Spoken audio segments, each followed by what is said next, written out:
Good evening প্রিয় ছাত্রছাত্রীরা, আজকে চলে এসেছি তোমাদের সামনে সপ্তম শ্রেণীর পরিবেশ বিজ্ঞান বইয়ের পরিবেশ বান্ধব শক্তির ব্যবহার যে অধ্যায়টি আছে সেই অধ্যায় থেকে একটা গুরুত্বপূর্ণ প্রশ্ন উত্তর নিয়ে। আজকের বিষয় দেখো, জৈব গ্যাস বা গোবর গ্যাস কি। 2 জৈব শক্তি কাকে বলে। 3 বায়োগ্যাস প্ল্যান্টে বায়োগ্যাস উৎপাদন পদ্ধতিটি সংক্ষেপে আলোচনা করো। ও 4 জৈব বজ্র বলতে কী বোঝায়। জৈব বজ্র কীভাবে কাজে লাগানো যায় নিজের ভাষায় লেখো। এই যে প্রশ্ন উত্তরগুলো এখানে আছে বা দেওয়া হয়েছে সেগুলি সবই জৈব শক্তি অর্থাৎ পরিবেশ বান্ধব শক্তির ভিতরে যে বিভিন্ন শক্তিগুলো আছে তার একটি শক্তি সম্পর্কে।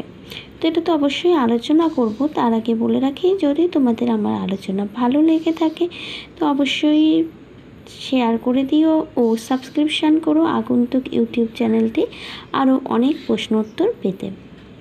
তো বলে রাখি, এটা আমার সেই সমস্ত ছাত্রছাত্রীদের জন্য যাদের কাছে এই বইটি নেই। এই বইটি হয়তো অনেকের কাছেই আছে, পেয়ে যাবে, কিন্তু যে সমস্ত ছাত্রছাত্রীদের এই বইটি নেই তাদের জন্য এই ভিডিওটি।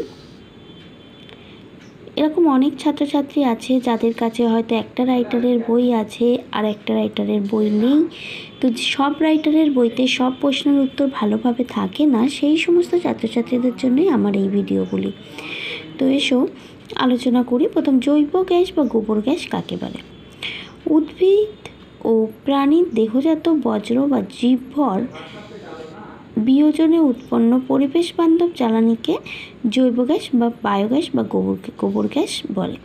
এটা তাহলে কি, উদ্ভিদ ও প্রাণীদেহের যে বজ্র অর্থাৎ উদ্ভিদের বজ্র কি, পাতা পচা, সবুজ অংশ যে সমস্তগুলো পচে যায় সেই সমস্তগুলো থেকে বিয়োজিত হয়ে যে জৈব জ্বালানিটা তৈরি হয় তাকে আমরা জৈব গ্যাস বলি।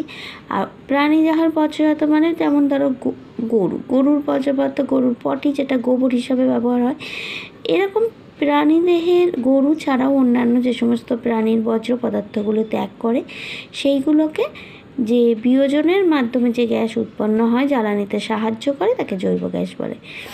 আর জৈব শক্তি কাকে বলে। জৈব পদার্থগুলি বিশেষ পর্যায়ক্রমিক প্রক্রিয়ায় জীবাণুর দ্বারা বিয়োজিত হয়ে জৈব গ্যাস উৎপন্ন করে, যার মধ্যে 60% মিথেন গ্যাস থাকে। এই মিথেন গ্যাসকে জ্বালানি হিসাবে ব্যবহার করে তাপশক্তি বা বিদ্যুৎ শক্তি উৎপন্ন করা হয়।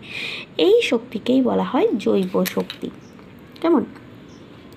এবার চলে আসি বায়োগ্যাস প্ল্যান্টের কার্যনীতি। বায়োগ্যাসটাকে কিভাবে তৈরি করা হয়।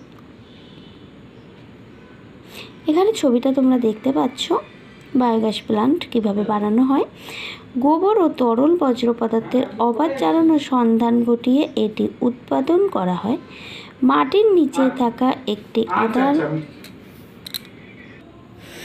এবার এটা কিভাবে বানানো হয় সেটা নিয়ে আলোচনা।